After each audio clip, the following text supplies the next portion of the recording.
Welcome to the Association 4.0 podcast, your association's no-fluff playbook to navigating and thriving in Industry 4.0 or the digital marketplace. Each week, we bring expert insights to help you and your association stay ahead of the curve. Hello, my name is Sherry Budziak, and I'm the host of the Association 4.0 podcast. I am also the co-founder of .org Community and founder and CEO of .org Source, a consultancy to associations. Today, my guest is Adele Cehrs, CEO and founder of Convincing Company. As a publicist, Adele landed her clients' interviews on Good Morning America, The Today Show, and the New York Times. She's also served as PR strategist, corporate counsel, and crisis management consultant for such clients as Facebook, Johnson & Johnson, Samsung, DuPont, Verizon, and President Joe Biden. Welcome, Adele. Thank you for joining me. This is so exciting. Listen to all those fancy clients that you've had. I'm pretty impressed. Thank you, Sherry. Really appreciate your time this morning. So tell us a little bit about your background, and we'd love to hear about your encounters with President Joe Biden. Sure. So I started my career as a journalist. The first 5 years I was a journalist for George Magazine, so John F. Kennedy Jr.'s publication in New York City. And that was just such an exciting start to my career. And then ever since then, I had John F. Kennedy Jr.'s name on my resume, which was just this really fantastic conversation starter, right? Like everyone I ever interviewed was like, so did you meet him? And so after I went into journalism, I actually went to what they called the dark side, and I went on Madison Avenue and I launched huge consumer brands, and I worked for some of the best public relations and advertising agencies in New York City, in the world, really. And I got some amazing consumer experience. And then I wanted to move to DC because I was like, maybe I want to be in politics. I was just kind of like, I don't know what I want to do yet, right? I'm still in my late 20s. I'm like, I don't know what I want to do. So I moved to DC.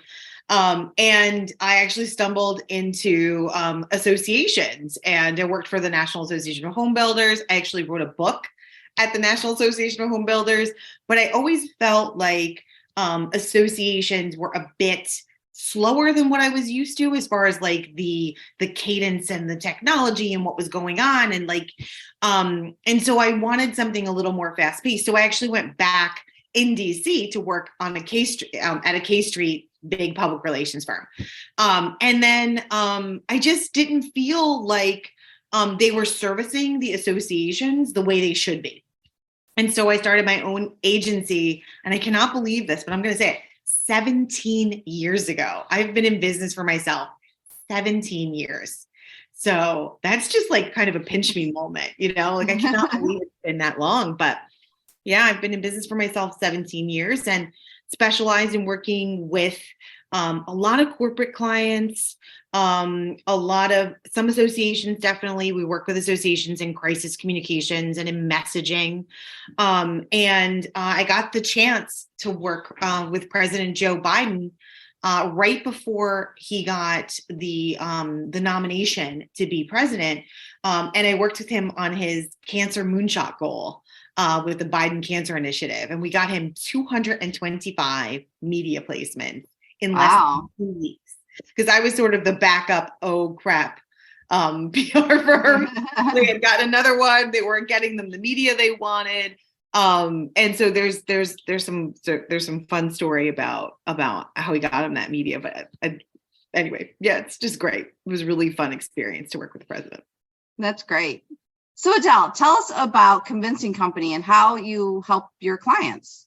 Yeah, so actually, I have the business with Chip Massey. He's a former FBI hostage negotiator, and we met at an entrepreneurial dinner. And I just thought, wow, I've never met a hostage negotiator before in real life. Kind of cool. And I just thought, oh my gosh, my mind is full of so many questions about how what he did as a hostage negotiator could be applicable to businesses and associations and anybody who's really ever had a corporate gig, and I started asking him a bunch of questions. His stories were fascinating. He was fascinating. I just I wanted to meet with him again.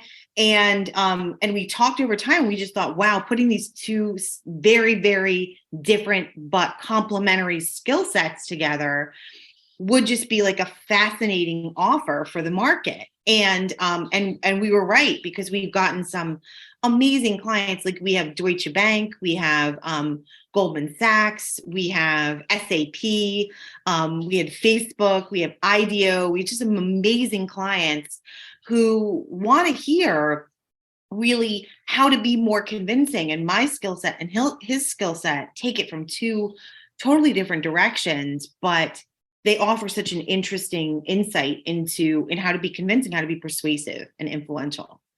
Wow, that's really great. So tell us a little bit, like, what a globally recognized publicist can teach associations about convincing techniques and how to engage and attract members. Oh gosh. Well, thank you, Sherry. Well, I think, I've been working with associations for such a long time. So I really feel like I know this market and I know it well. And Sherry and I have been friends for a long time. We often talk about trends and what we see coming in. I think the basis for associations is still about what is your message and how do I make it super clear to members about what it is I offer. I think associations can kind of get lost in trying to tell their members everything that they do. That top line message, or the thing that people can agree on, or the reason why people join, really. And that's something you talk about a lot, Sherry, right? The reason why people join is not evident on the website. It's like you can go to the website and you go, what is this association about? I know the acronym. I've seen it before. I know the CEO. But I don't know what value they bring to me. It's not clear. And I think I can teach basically based on what I've been writing in this book that's due to come out in July, called "Convince Me," is being published by McGraw-Hill.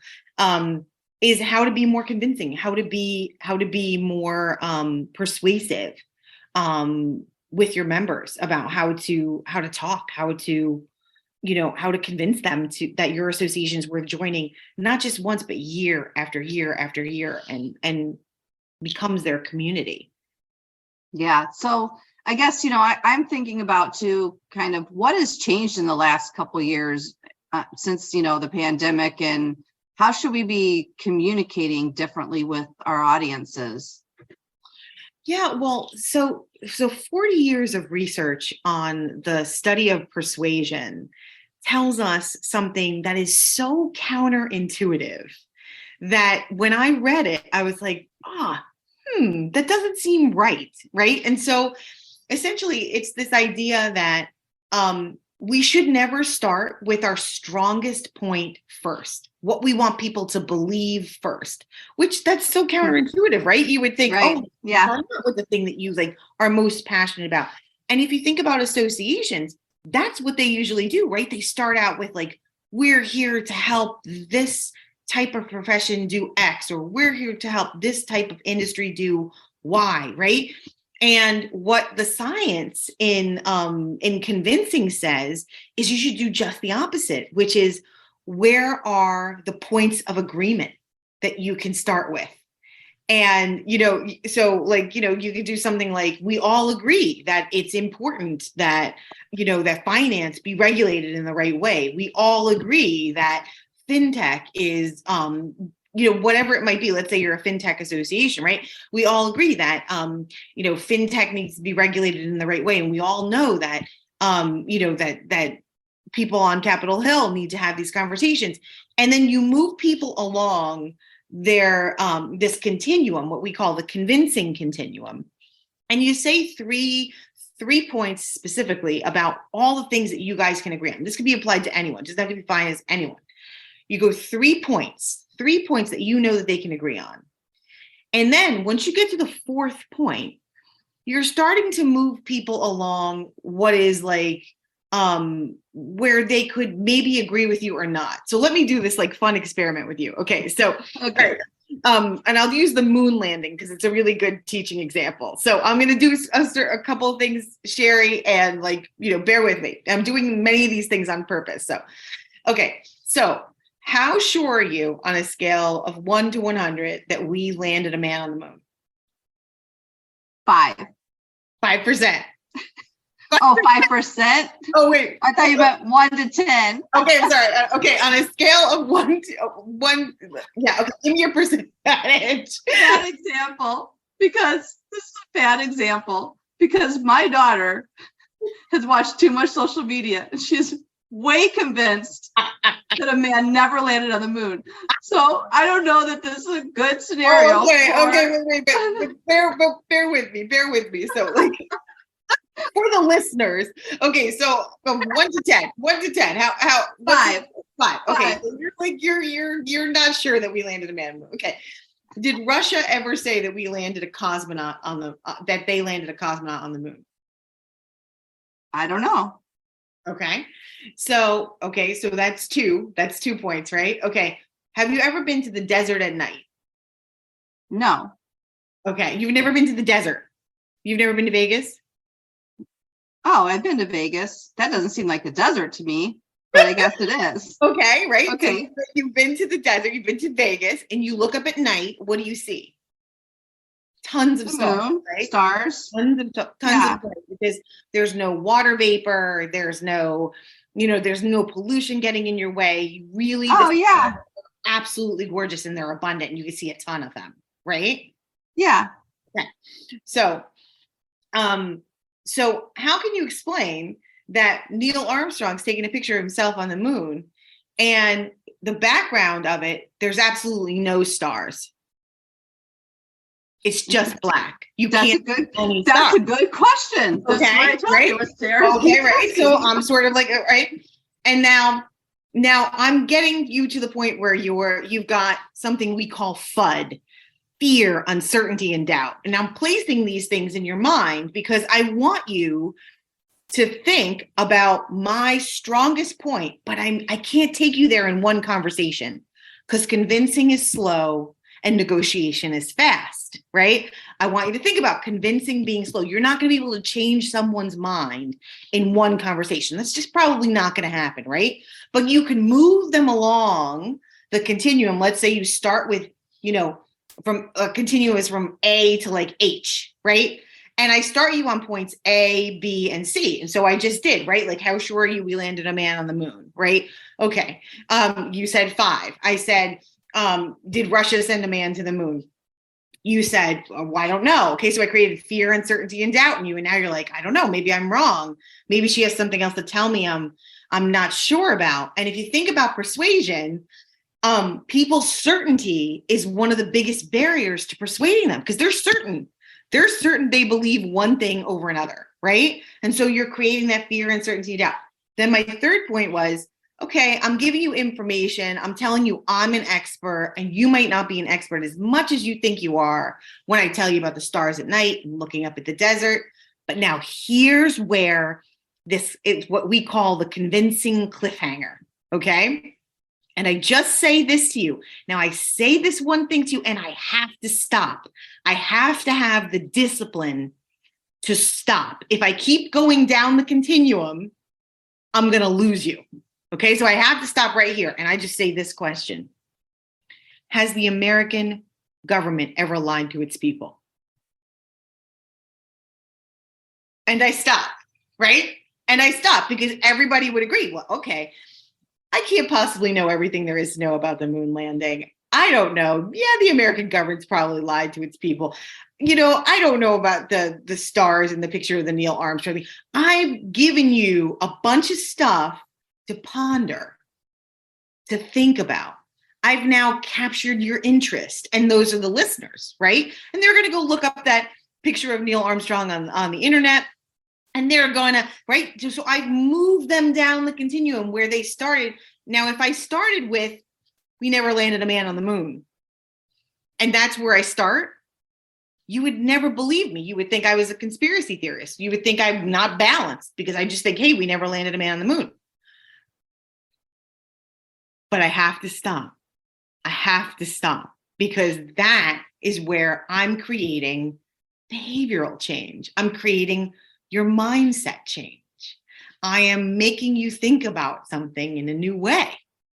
So same thing we did with the Biden cancer moonshot goal, right?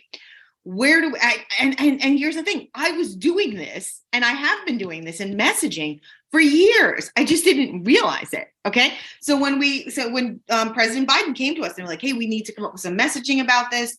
We want to be like really relevant. And, and Biden came to us and was like, we really want to push universal health care and how universal health care will help people get, will help cure cancer. And we just knew after Trump had left the administration that was just too far down on the other side of the continuum for people to even hear what we had to say, right? So we started with the point of agreement. We've all had people we know who've been affected by cancer. 1, the cost of cancer care is astronomical. 2, right? We need to do something to help these people get better care. That's 3. And here's my moonshot goal. By 2025, we want to have $100 million dedicated to finding a cure for cancer. Now I have to have the discipline to stop there. Now I want to take you all the way down to tell you why, I believe or not believe the fact that universal health care would help cure cancer. But I can't take you there in one conversation. So I've got to give you something to ponder. I've got to give you something to think about. Think about things that you've never thought about in the way I position it. And that's how associations have to pull people into their messaging. Our messaging for a lot of associations is so flat. And it doesn't really get people to want to explore or think about things in an interesting way or press for solutions the association has the answers to. That's the thing. I mean, associations are amazing. They do so many incredible things, and they're just not making their messaging interesting enough to pull members in and keep them persuaded and influenced by what it is they have to say. Anyway. That's great. That's very interesting, because it's so funny. As you're talking, I was like, the first time Sarah said to me, she's like, Mom, there wasn't a man didn't land on the moon. I was like, whatever, Sarah. But over time, she's so convinced of it, the little by little, she would come up with examples, as you kind of you did it in one sitting, right? Where she did it over time. And now I'm like, I don't know, Adele, it's a 5. I don't know. This is what I was told. This is what my smart 16-year-old is saying. I don't know. Right. But the funny part is I did this experiment with my mom, right? Who's in her 80s. And she's just I remember when I watched that on television. And, but then I started questioning the things that she saw. And I was like, what did you really see, Mom? Hey, we were in the middle of the Cold War. Russia had nuclear weapons pointing towards us. We needed to show technological advancement. So of course we faked the moon landing, whatever. I mean, but I'm not going to, my mom was like, no, I saw him land there. I don't believe, right? Right? You can't start with your strongest point. You have to start with the point everyone can agree on. So we actually did this for an association called the Infectious Disease Society of America. And we did it based on Lyme disease, and they do Lyme disease guidelines, and they put them out all the time. And what happens is every single year they put out these guidelines, or I think it's every 3 years or whatever, they put out the guidelines. Patients would get so upset because their care, their doctor's appointments, what it is they did, it would change what they were able to get insurance coverage for. And so they would be so up in arms and so livid every single time these guidelines came in. They would protest outside of IDSA's office. It was really, really, horrible for them. And when they brought us in, we did this technique. I didn't know we did this technique, but we did this technique. And I said, what is the one point of agreement? Everyone, patients, doctors, IDSA, anybody who's written this, what's the one point of agreement? And what the one point of agreement is that they need more funding for better research about the disease. It wasn't well researched. And everyone could agree to that. And once we started the guideline conversation on that latitude of agreement, those first couple things people could all agree on, people stopped protesting. They didn't seem like the bad guy anymore, right? We just move them down the continuum. And it's like, this is what, yeah, IDSA is behind helping you get a better form of care. We're helping, we believe in like all these other infectious diseases. Why would we believe in Lyme disease, right? It's just about moving people along. And I think associations want to do it so fast, or they just want to show all the ways at which they can help the member, that they miss the point of being super persuasive and really influential in the way that research, science says works. Oh, that is so interesting. Really? So I guess, Adele, you talked about, challenges with associations. Can you talk to us a little more about, do you see are challenges today, and what are some opportunities for organizations? Yeah, I mean, I think one of the things that I find kind of fascinating is this idea of associations being able to start their own trends. And this is kind of a big idea, right? And we have this actually in the book. And this is the chapter I just edited, so it's like very fresh in my mind, right? But essentially, I think one of the things that I've done as a publicist over the course of my 20-year career is I've created 40, 50 trends that either in consumer marketing and associations in a number of different ways. And creating a trend is so much easier than people think.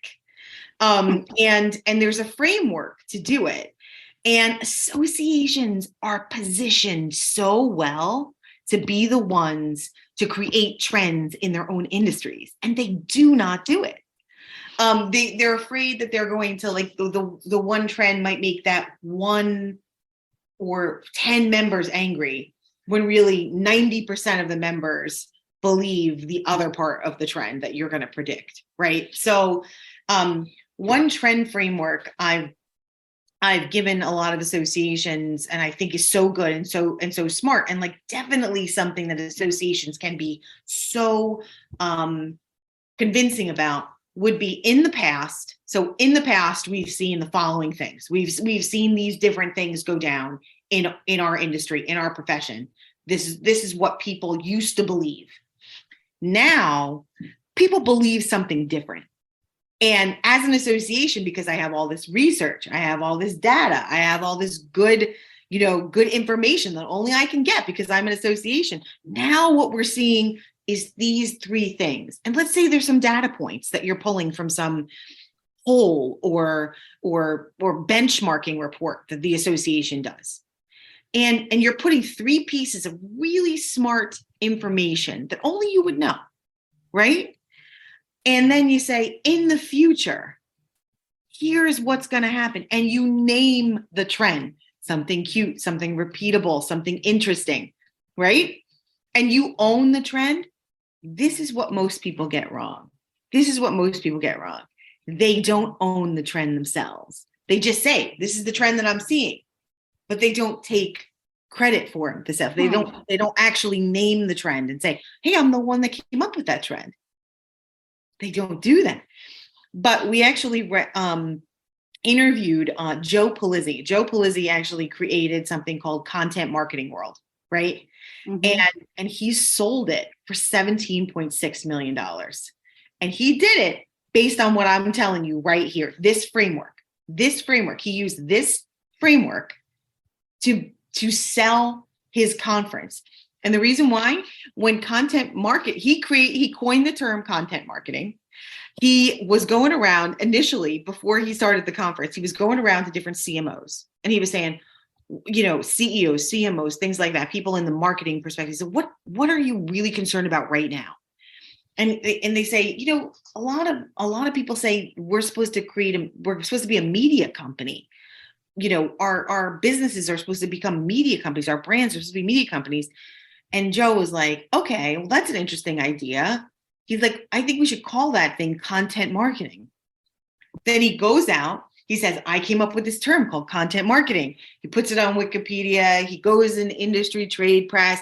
He tells a whole bunch of people about this term. He creates a conference, and the first conference sells out, and the second conference sells out, and the third conference sells out, and so on and so forth. And he creates a movement. But he, the whole entire time, was saying, I'm the one who created this trend. I'm the one who named this part of marketing.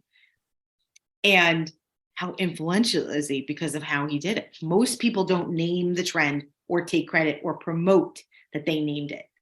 They just come up with the idea. Like, I see you nodding because I know you're one of these people that comes up with trends all the time, right? You're totally a trend spotter, aren't you, Cher?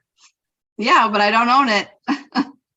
That is half the battle. I mean, think about how many people in an association or in the association itself who can see, because you are around members, you are in an industry, you are ingrained in that industry. You see trends all the time. Even as a staff member, you're like, this is going to happen. This is going to happen. Oh yeah, I see this coming around the corner. These three of our biggest members are doing this. This has got to be something that everybody else is going to do. And you never name it, own it, back it up with research. That is the biggest opportunity. And I have tons of other frameworks Let's do that, Adele, and sell for $17 million. Right? I have made a lot of other people rich. Right? But I mean, like, that's the thing. I mean, I just think you have to own, you have to find a trend, which is not hard for associations. They are there. They are right there in your grasp. You have to have data that picks it up, because you know what? The media don't want stories. The media don't want new stories. They want new data. That's what they want. And then you name that trend and you own that trend. Associations can do this. This is so right there for them. It is. You know? It's very cool. I mean, really like cool to think about, because you're right. Like, it's right there and we're not taking advantage of it like we could. I guess everyone's going to have to get your book and learn how to do this. This is what they're going to have to do. Thank you. So tell me a little bit, do you feel like PR, public relations industry, has had any big shifts and things that we should be aware of? Yeah, you know what? I don't consider myself, while my background is in PR, I think I'm more of of an entrepreneur, of a business strategist with a PR problem. I think that's like, I look at it through the lens. I look at it through a lens of communications and marketing, and it's just because that's where I came from. But I feel like, there's much more business strategy around PR, and I think it's too limiting. I think PR for me is too limiting. So I think it's more about how do you become persuasive? How do you become more influential? And PR is a tool in the toolbox. But what I've seen is this, and this I find really fascinating, right? I think most of us, and research backs this up, most of us use the same persuasion techniques that we learned in the third grade. And we don't use any other persuasion techniques other than the ones that have worked for us then. Because as an adult, it is too risky. It feels way too risky to try a new persuasion technique. Who are you going to try it on? Your business partner, your spouse, your client? That's risky. It's risky to try new persuasion techniques, new influence techniques, right? So we stick with the stuff we know, and we're only moderately convincing because we're not really willing to expand our toolbox, even though there are so many cool things out there. Like when I was in high school, I had I think I started telling you this, but this is kind of a fun story. When I was in high school, I had this crazy English teacher, and she invited a fortune teller into our classroom, right?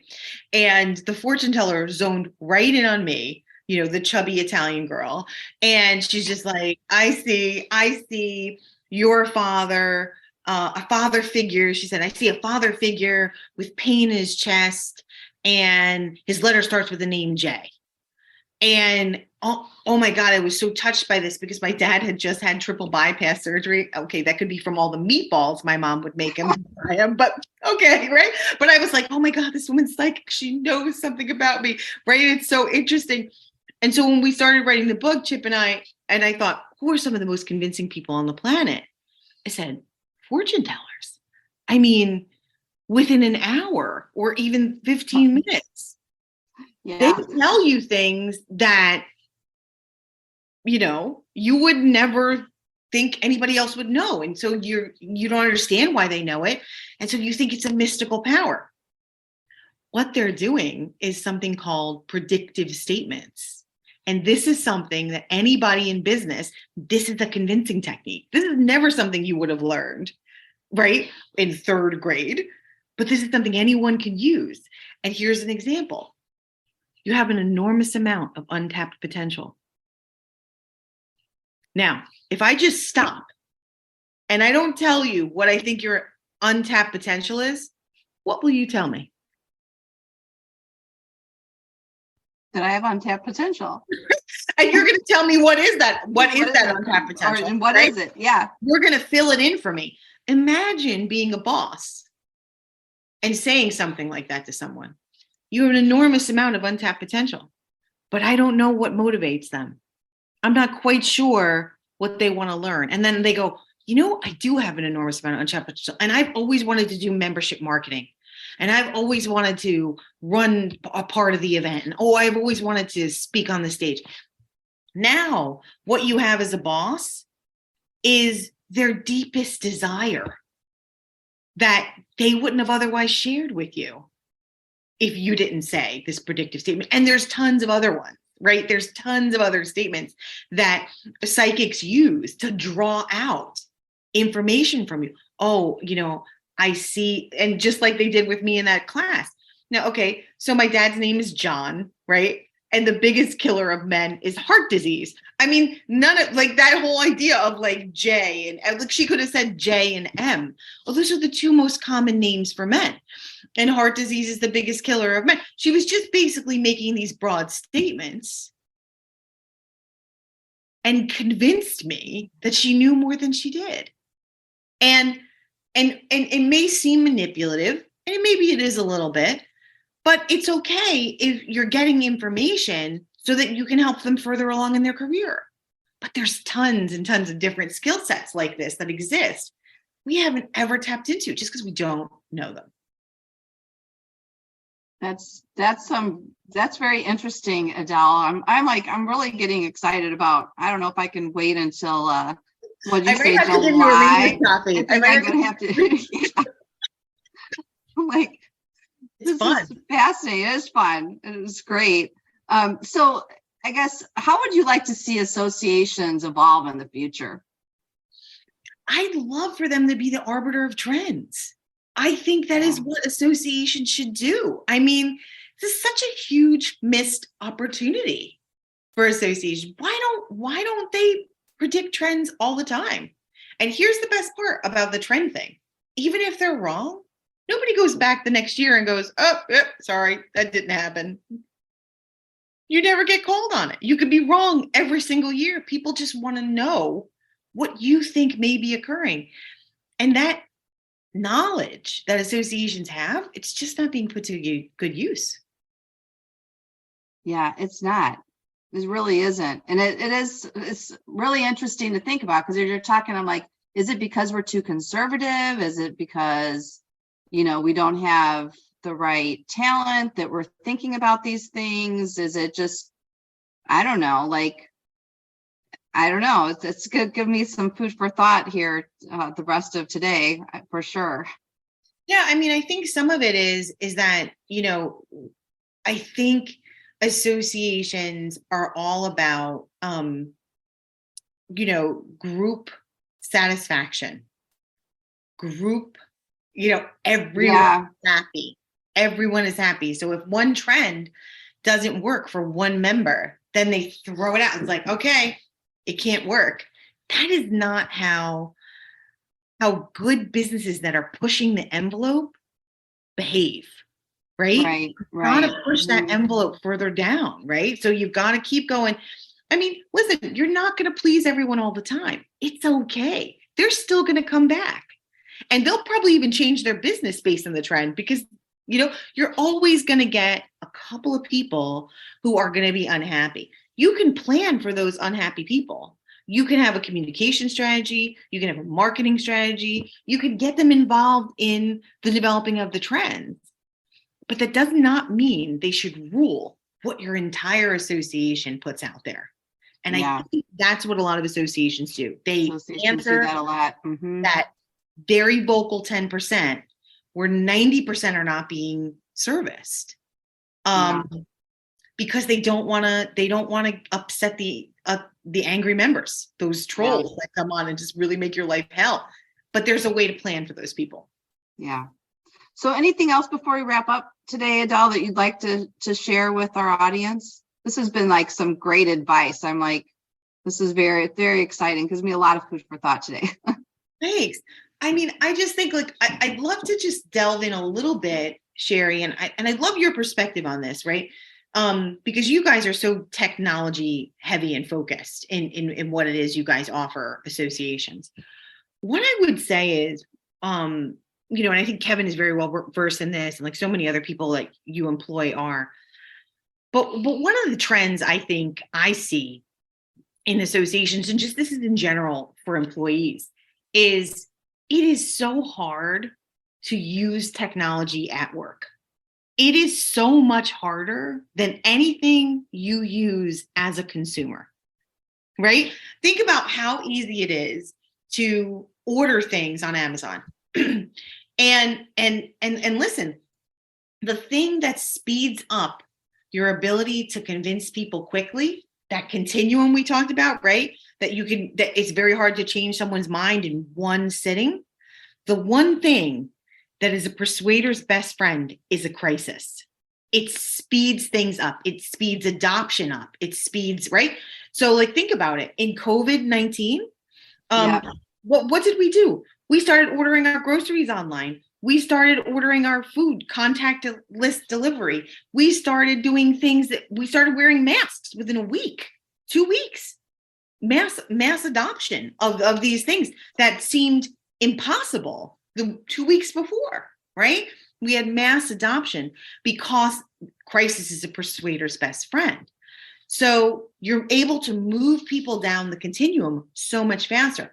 And what I would say is associations have to make it so whatever interaction people have with their website, with their apps, with their whatever, it has to be as easy or better than anything they will see and use as a consumer.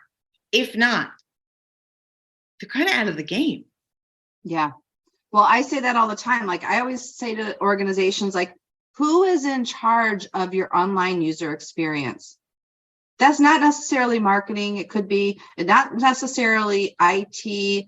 Like, who is the person that's making sure that everything is working, not only working, but it is easy to consume or easy to engage, easy to transact, whatever words you want to use with your, with your member, with your audience, whatever it might be. Because I mean, even myself, and I went to join an association, I don't know, it was 6 months or so ago.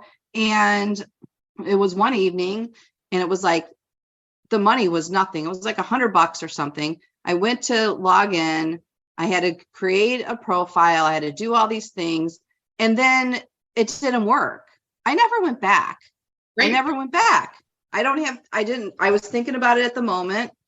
And that was that. So. And you're like a highly engaged type of member, right? Like if you started to become a member of that association, I mean, like you would get involved, you would volunteer, you would go to the events. I mean, like what a huge loss. Yeah. In it being so difficult. Yeah. And it was a moment, right? And then the moment passed, bye, as they would say. But the other thing too, if you look at, is most of the audience knows I have a 16-year-old and 21-year-old, and I'm looking at how they're engaging with media and it's interesting. They do feel like they can learn anything they want on Google, on YouTube. Actually, they're like, you can just YouTube My it. Like, 10-year-old and my 10-year-old and 8-year-old feel the same. I mean, like, they're just like, oh, it's on YouTube. Yeah, just mom, YouTube it. I'm like, okay. Or TikTok. So like, yeah, or TikTok. And we are doing interviews with doctors and different constituencies about website engagement and things with associations. That's what we do. And we heard from a couple young physicians. They said, well, we're not going to the association to read the guidelines of care. This is really kind of scary, but read the guidelines of care. We're following these couple doctors on TikTok. I'm like, my team told me that. I was like, that can't be true. I was like, give me those names. Like, this can't be true. So I started following these docs on TikTok, and yeah, I mean, it may seem silly to folks, but TikTok's not just about, a silly dance. I mean, people that are in companies that are engaging with content, yeah, that's where the younger generations are. And so we all worry about, how do we engage with the younger generation? Well, you got to be there. I think so. And it's like what we talked about with the 40 years of research for persuasion.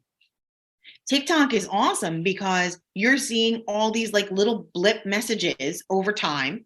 It's over time, and they're taking you down their continuum, right? And then they're like, hey, go to this journal for more information, go to these guidelines for more information. And they're creating that convincing cliffhanger we talked about, right? And it's like it's driving traffic to medical association websites, and they don't even know it. Yeah. They don't even know it, or they do know it and they're just not utilizing it, right? They're not catching up. I would love to see associations be more, be more cutting edge, be more, know that, hey, they're sending people here. These 4 doctors are really influential. And they're sending people here. Yeah. Are they the most credentialed? Are they the most experienced? No, they're the most nice looking. They're the most convincing. They're the most persuasive. But you know what? They're sending 60% of the traffic to your website. They're not someone to be ignored. Right? I mean, I just think the shifting of the old guard is sort of like, it's just always been a tough thing for associations to do.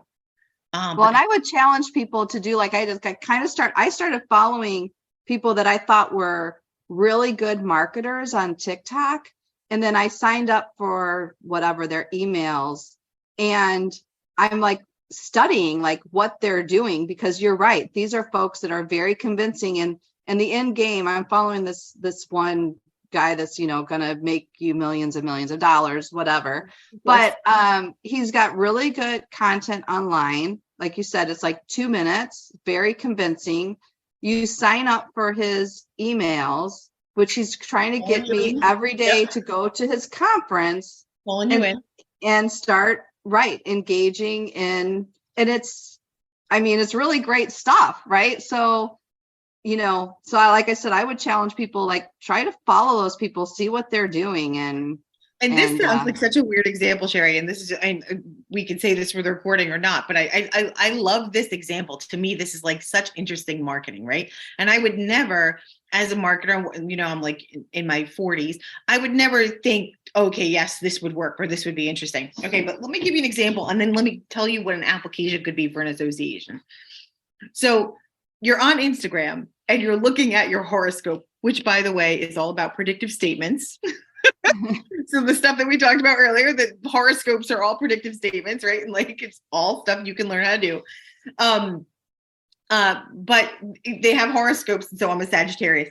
And so like, I'm looking at the list of horoscopes, and the list of horoscopes says, really fast, what your best talent is.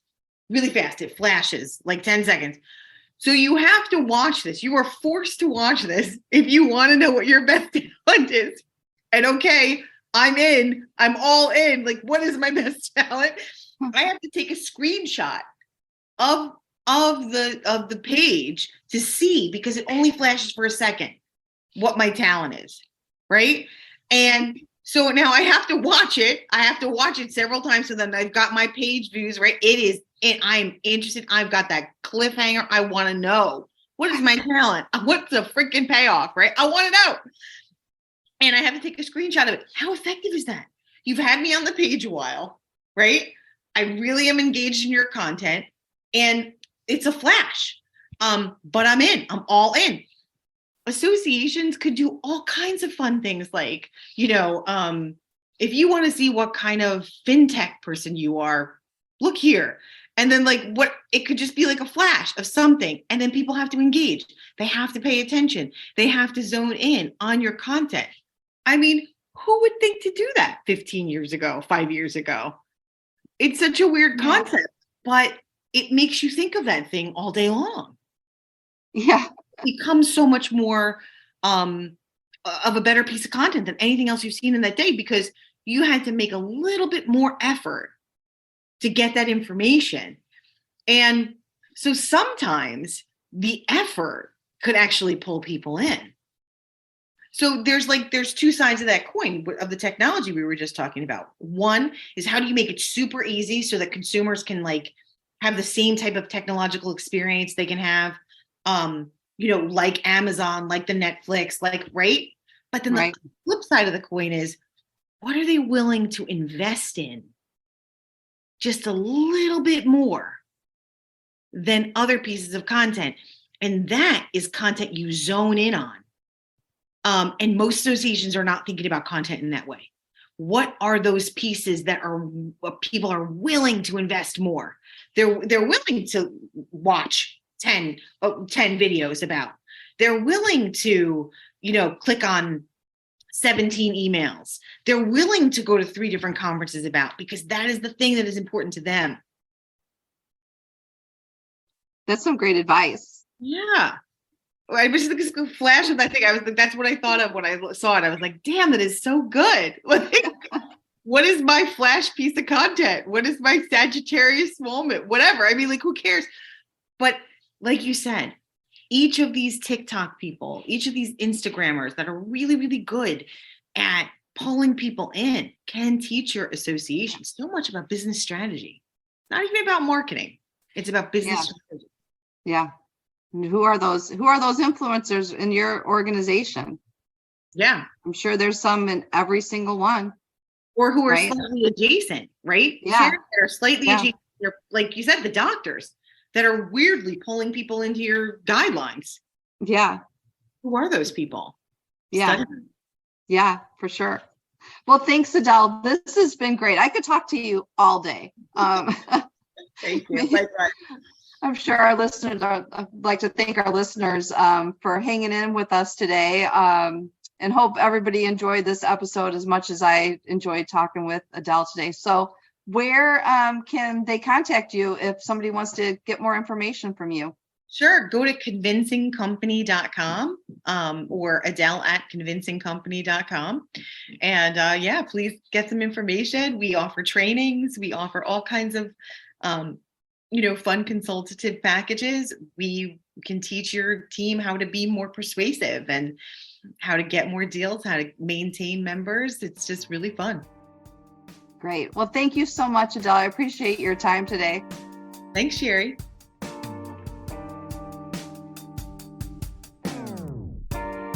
We hope you enjoyed this episode and discovered tips and information that will add value to your leadership style and your association. .org Source specializes in positioning teams for success with solutions for technology, strategy, and marketing. Please contact us at info@orgsource.com or visit www.orgsource.com to find out how to keep your organization on track to Association 4.0.